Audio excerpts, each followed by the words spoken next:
घनश्याम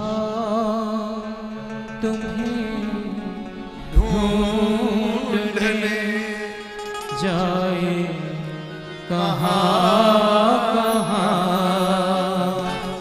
घनश्याम तुम्हें ढूंढने जाए कहाँ कहाँ। अपनी बिरह की याद दिलाए कहाँ कहाँ। अपनी बिरह की याद दिलाए कहाँ कहाँ। हे श्याम तुम्हें ढूंढने जाए कहाँ कहाँ। हे श्याम तुम्हें ढूंढने जाए कहाँ कहाँ।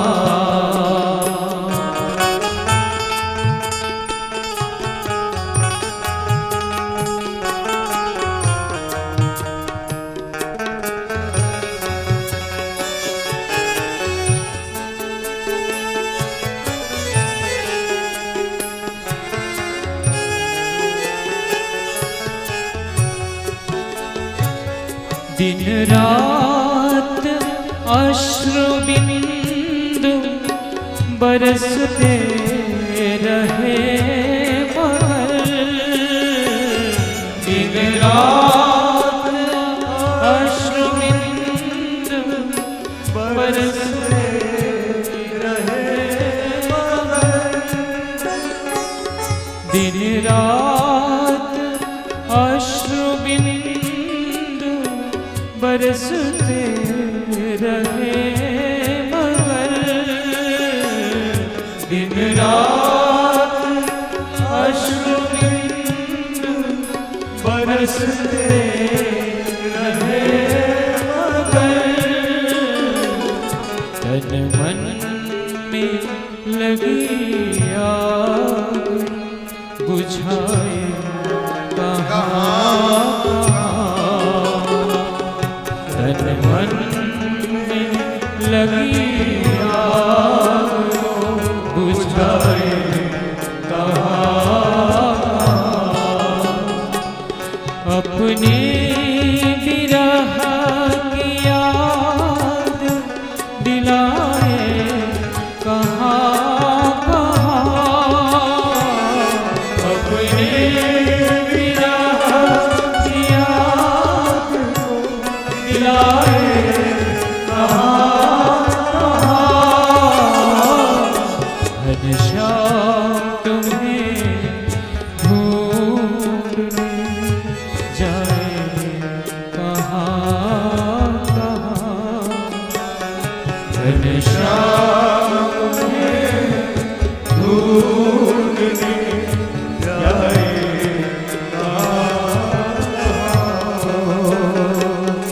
जाए कहाँ कहाँ। जाए कहाँ कहाँ।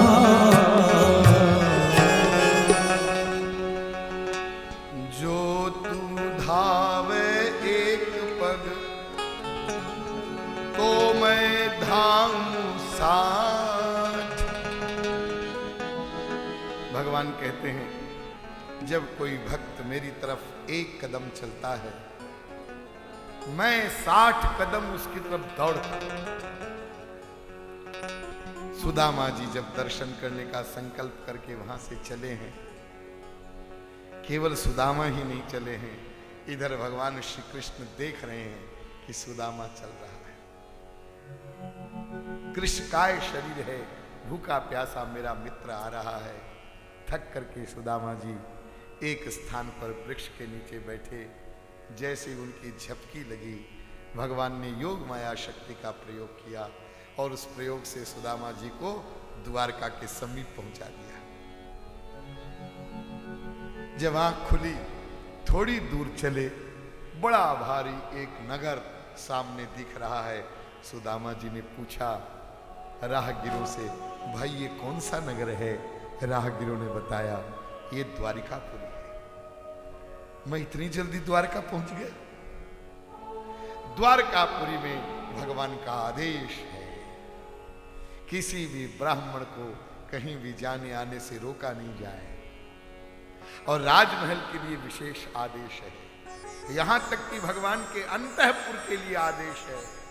हमारे महल में भी कोई भी ब्राह्मण आना चाहता है, उसको द्वार पर रोका नहीं जाए। इसलिए सुदामा जी को द्वारकापुरी में किसी ने नहीं रोका, और ढूंढते ढूंढते पूछते पूछते सुदामा जी आगे बढ़ रहे हैं। लेकिन द्वारका वासियों को एक आश्चर्य अवश्य हो रहा है। वो आश्चर्य ये हो रहा है कि द्वारिका में ऐसा गरीब कोई ब्राह्मण नहीं। पूछते हैं सुदामा से, अरे भैया तुम कहाँ जा रहे हो, तुम्हें किससे मिलना है? तो सुदामा जी कहते हैं, मुझे द्वारिकाधीश से मिलना है। द्वारिकाधीश के महल के सामने सुदामा पहुंच गए। वहां पर जो द्वारपाल खड़े थे, उन द्वारपालों ने भी जब सुदामा को देखा तो विचार किया कि द्वारका में तो ऐसा कोई ब्राह्मण है ही नहीं, क्या करें? इनको अंदर जाने दें या प्रभु से पूछ कर आवें? तो द्वारपालों ने सोचा कि उचित ये होगा कि हम पहले प्रभु से पूछ कर आते हैं, उनको सूचना देते हैं। इसलिए सुदामा जी से द्वारपालों ने कहा, हे ब्राह्मण देव, आप जरा ठहरे, आप कौन हैं? आप कहां से पधारे हैं? आपका यहां पधारना कैसे हुआ? सुदामा जी ने अपना नाम बताया, मैं सुदामा हूं और मैं श्री कृष्ण से मिलना चाहता हूं। श्री कृष्ण मेरे बाल सखा। द्वारपाल अंदर गए। अंदर जाकर भगवान श्री कृष्ण विराजमान हैं रुक्मिणी जी के महल में, और वहां जाकर भगवान श्री कृष्ण को जो सुदामा जी की स्थिति है उसका द्वारपाल वर्णन करते हैं। शीश बगा न झगा तन पे प्रभु जाने को आए, बसो के ही ग्रामा। धोती फटी सी लटी दुपटी और पाँव उपान की नहीं द्वार खड़ो तुझ दुर्बल रहो चकिसो वसुधा धीरामा। द्वार खड़ो तुझ दुर्बल रहो चकिसो वसुधा धीरामा। पूछत दीन दयाल को नाम बतावत आपन नाम सुदामा। पूछत दीन दयाल को नाम बतावत आपन नाम सुदामा। महाराज, द्वार पर एक दुर्बल ब्राह्मण खड़ा है। शीश पगा न जगा तन पर, न तो उसके सिर पर कोई पगड़ी है, न शरीर पर कोई वस्त्र है। केवल एक कटी में कमर में फटी लिपटी सी धोती है, जिसमें कई जगह गांठ लगी हुई है। वो दीन दयाल का नाम पूछता है और अपना नाम सुदामा बता रहा है।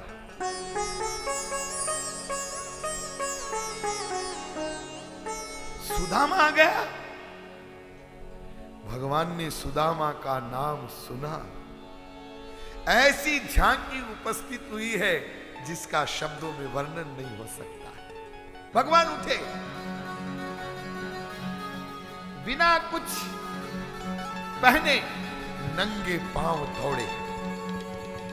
इतने वेग से दौड़े कि राजमहल में जो सेवक खड़े हैं, पर्दों को हटाने वाले, जब द्वारकाधीश आते हैं तो पर्दे जो लटके हैं उन पर्दों को वो हटाते हैं। भगवान इतने वेग से दौड़े, इसके पहले कि वो सेवक पर्दों को हटावे, अपने दोनों हाथों से पर्दों को हटाते हुए दौड़ करके उत्तरीय भगवान का पीतांबर गिर गया है, दौड़ कर द्वार पर पहुंचे। सुदामा को हृदय से लगा, चिपटा, आंसू बह रहे हैं। इधर सुदामा के आंसू बह रहे हैं, इधर ठाकुर जी के आंसू बह रहे हैं। वहां खड़े हुए द्वारपाल और दूसरे सैनिक इस अद्भुत झांकी को देख रहे हैं। अरे यहां बड़े बड़े महात्मा संत आते हैं, बड़े बड़े विद्वान ब्राह्मण आते हैं। आज ये कैसा ब्राह्मण आया है जिसको भगवान ऐसे लिपटा करके, चिपटा करके इस प्रकार से रो रहे।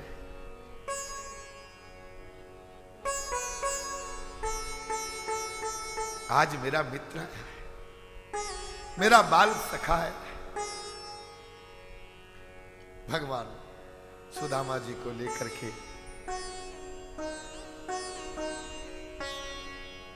अंदर पधारते हैं। सब रानियां खड़ी हैं, देख रही हैं इस दृश्य को। ये दुर्बल द्विज, इसने ऐसे कौन से पुण्य किए होंगे?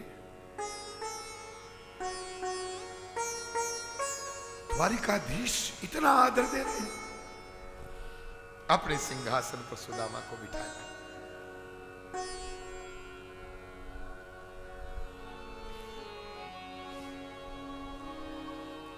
रुक्मिणी, पात्र लाओ, जल लाओ। मेरा मित्र बहुत दूर से आया है, मैं सबसे पहले अपने मित्र के चरणों को धोऊंगा। स्वर्ण का पात्र आया, स्वर्ण के दूसरे पात्र में जल आया। आपने देखा होगा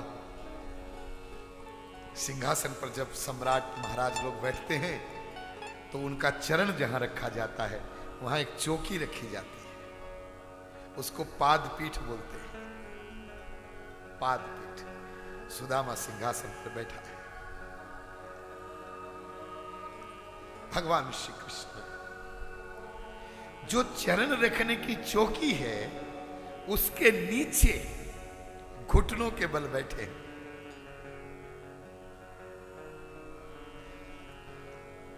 सुदामा के चरणों को अपने हाथ में लिया।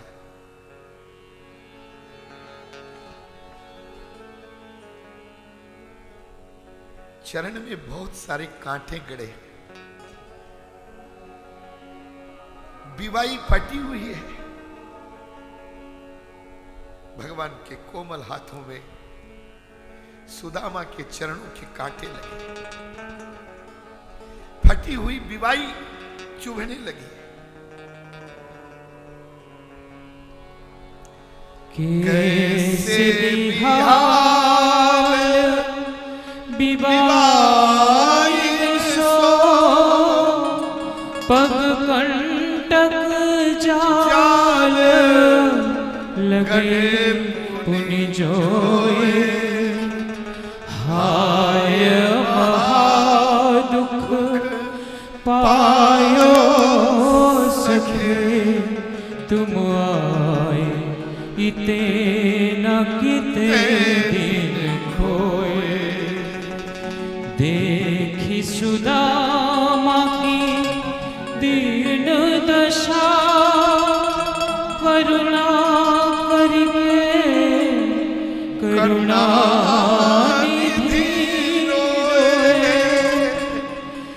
देखी सुदामा की दीन दशा, करुणा करी के करुणा निधि रोए। पानी परात को हाथ छुओ नहीं, नैनन के जल से पग धोए। पानी परात को हाथ छुओ नहीं, नैनन के जल से पग धोए। जो जल मंगाया था, जो पात्र में था, परात में भी था, उसको भगवान ने छुआ नहीं और सुदामा की दीन दशा को देखकर भगवान इतने रोए कि अपने अश्रुओं से सुदामा के चरणों का प्रक्षालन कर दिया।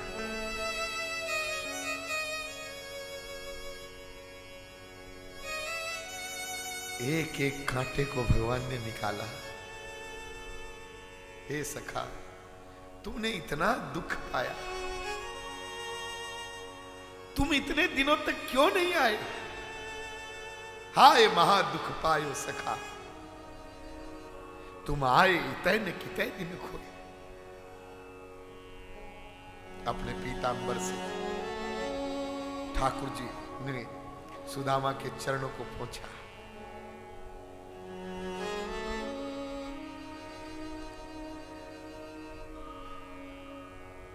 मेरा मित्र थक कर आया है, अभिषेक कराया, उबटन लगाया, स्नान करवाया, भोजन करवाया। रुक्मिणी जी के भवन में जिस पलंग पर रुक्मिणी जी शयन करती हैं, उस पलंग पर सुदामा जी को शयन करवाया। अब आया वास्तविक रूप। भगवान ने संकेत किया। सत्यभामा जी चमर ढुला रही है, जामवंती जी पंखा कर रही है, और भगवान श्री कृष्ण सुदामा के चरणों को दबा रहे हैं। अपने हाथ से सुदामा की चरण सेवा कर रहे हैं।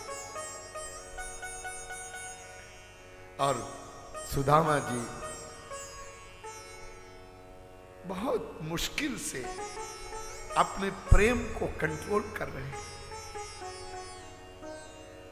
कितना दयालु है, कैसा ब्राह्मण भक्त है मेरा ये मित्र, द्वारिकाधीश, ये कैसे मेरी सेवा कर रहा है। जब सरल सेवा हो गई, सुदामा स्वस्थ हुए, बैठे, तो भगवान ने सुदामा से पूछा, मित्र, गुरुकुल के दिन याद है? अरे दो सखा जब बहुत दिनों के बाद मिलते, बाल सखा, तो यही बातें करेंगे ना। गुरुकुल वाले दिन याद हैं? हम लोग कैसे गुरुजी के यहाँ पढ़ते थे, कैसे एक बार हम लोग जंगल में लकड़ी इकट्ठी करने गए थे, वहां पर वर्षा होने लगी थी, सब याद है?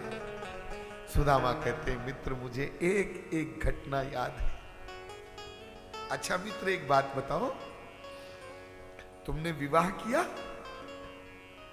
तुम्हारे योग्य तुमको कोई पत्नी मिली? सुदामा ने कहा, हाँ विवाह हो चुका है मित्र, बालक भी है। अच्छा, तो विवाह हो गया है, तो फिर भाभी जी ने हमारे लिए क्या भेजा है? ध्यान दीजिए, जरा इस बात पर ध्यान देना।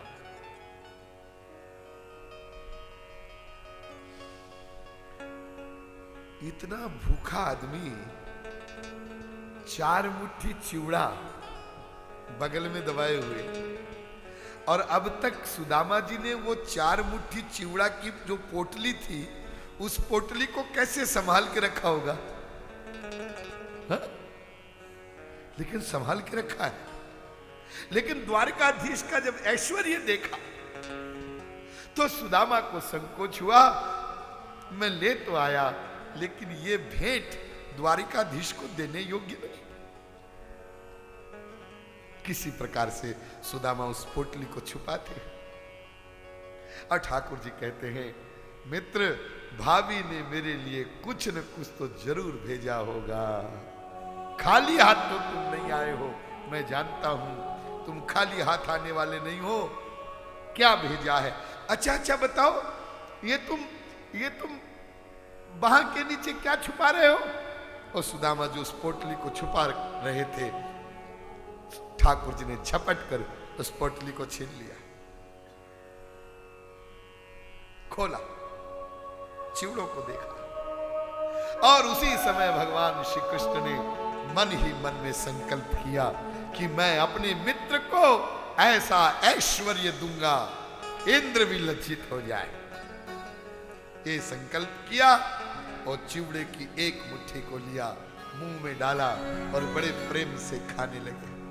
कहने लगे, अरे मित्र, तुम तो मेरे लिए ऐसी भेंट लाए हो, ये मुट्ठी तो अनंत ब्रह्मांडों के जीवों को तृप्त करने के लिए पर्याप्त है।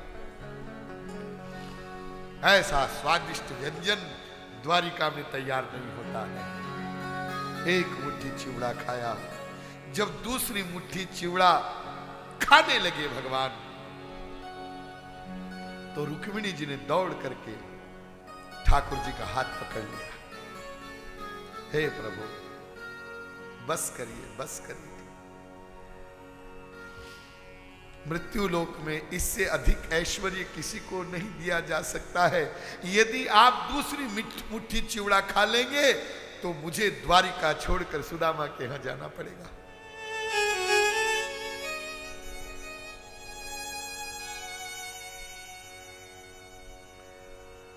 एक भाव यह भी है कि रुक्मिणी कहती है, जिस सुदामा के प्रसाद को आप इतना विभोर होकर खा रहे हैं, तो क्या इस प्रसाद को अकेले ही खा लोगे? क्या हम लोगों को प्रसाद नहीं मिलेगा? हमारे लिए भी तो छोड़िए। वो चिवड़ा रुक्मिणी जी ने लिया है, प्रसाद रूप में सब में बांट दिया है। रात्रि में सुदामा जी ने विश्राम किया है। दूसरे दिन सुदामा जी वहां से विदा होते हैं। ध्यान दीजिए, भगवान ने सुदामा जी को रोका नहीं। अरे भाई, तुम्हारी इतनी खराब स्थिति है, 10-20 दिन यहां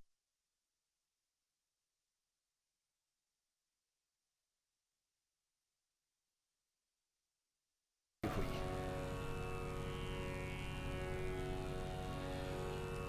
भगवान श्री कृष्ण ने सुदामा जी को प्रत्यक्ष रूप में कुछ नहीं दिया।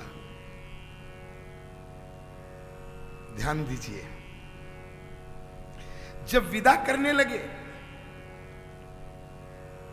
तो वही धोती, जो फटी हुई धोती पहनकर आए थे ना, वही धोती वापस सुदामा को पहनवा दी। कुछ भी नहीं दिया। और ध्यान दीजिए, न सुदामा ने कुछ मांगा, न भगवान ने दिया, न सुदामा ने मांगा।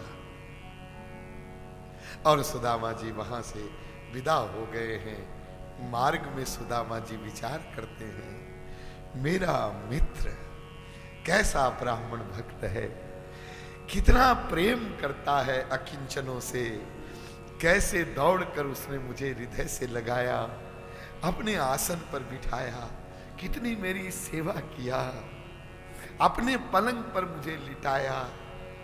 इन्हीं सब गुणों का चिंतन करते हैं और अंत में मन में विचार करते हैं, शायद मेरे मित्र ने मुझे धन इसलिए नहीं दिया होगा कि कहीं धन पाकर मैं उसको भूल न जाऊं। इस प्रकार चिंतन करते करते सुदामा जी अपने स्थान पर पहुंचे जहां उनकी कुटिया थी। वहां जब पहुंचे तो देखकर चकित रह गए। जब भगवान ने एक मुट्ठी चिवड़ा खाया था, उसी समय भगवान की योग माया शक्ति से वहां पर उस स्थान पर जहां सुदामा की कुटिया थी, वहां सुदामा पुरी बस गई। केवल सुदामा का गहरी महल नहीं बना, सुदामा जैसा महापुरुष जहां रहता है, वहां पर उस गांव में रहने वाले प्रत्येक नागरिक के घर महल बन गए। पूरी सुदामा पूरी बस गई है, वहां दिव्य महल बने हुए हैं। सुदामा चकित होकर देखने लगे, ये क्या है, मैं कहां आ गया? अरे मेरी जो टूटी फूटी झोपड़ियां थी, अब तो वो भी नहीं रही। सुशीला कहां गई? बालक कहां होंगे? उनकी क्या स्थिति होगी। ये विचार सुदामा जी कर रहे थे। उधर सुदामा जी को देखकर महल के जो द्वारपाल थे उन्होंने अंदर जाकर सुशीला जी को समाचार दिया, आपके पतिदेव पधार रहे हैं। सुशीला जी अंदर से 16 श्रृंगार की हुई अनेक दासियों के साथ में बाहर आती है, दौड़कर सुदामा जी के पास जाकर के खड़ी होती है। पहले तो सुदामा जी ने सुशीला जी को पहचाना नहीं। देवी तुम कौन हो? सुशीला जी बोली, मैं आपकी सेविका, आपकी पत्नी। ओ सुशील है तुम?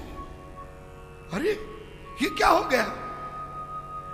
आप अपने मित्र से मिलने गए थे ना, ये सब उनका दिया हुआ है। अब तो सुदामा फूट फूट कर रोने लगे। मेरा मित्र देता बहुत है लेकिन कहता नहीं है मैंने तुमको ये दिया है। जैसे मेघ बरसते हैं किसान के लिए, जब रात्रि में मेघ, किसान सो जाता है खेत की बुआई करके, रात्रि में मेघ बरसते हैं, ऐसे ही मेरा मित्र है जो देता है सबको सब कुछ, लेकिन कभी भी सामने आकर ये नहीं कहता है कि ये मैंने तुमको दिया। सुदामा जी सुशीला से कहते हैं, द्वारकाधीश ने हमें ये सब सामग्री दी है, लेकिन कहीं हम उनको भूल न जाएं। सुशीले, ये हमारी परीक्षा है। पहले हम जो भगवान की भक्ति करते थे और उसका स्मरण करते थे, हमको उससे भी और कई गुना भगवान का भजन करना है। हम इस संसार में आसक्त न हो जाएं, ये याद रखना। भगवान की कृपा को प्राप्त करके, ऐश्वर्य को प्राप्त करके सुदामा भगवान को भूले नहीं, वरन सुदामा की भक्ति कई गुना और अधिक बढ़ गई है। इस प्रकार से सुदामा जी के दिव्य चरित्र को सुखदेव जी ने परीक्षित को सुनाया है।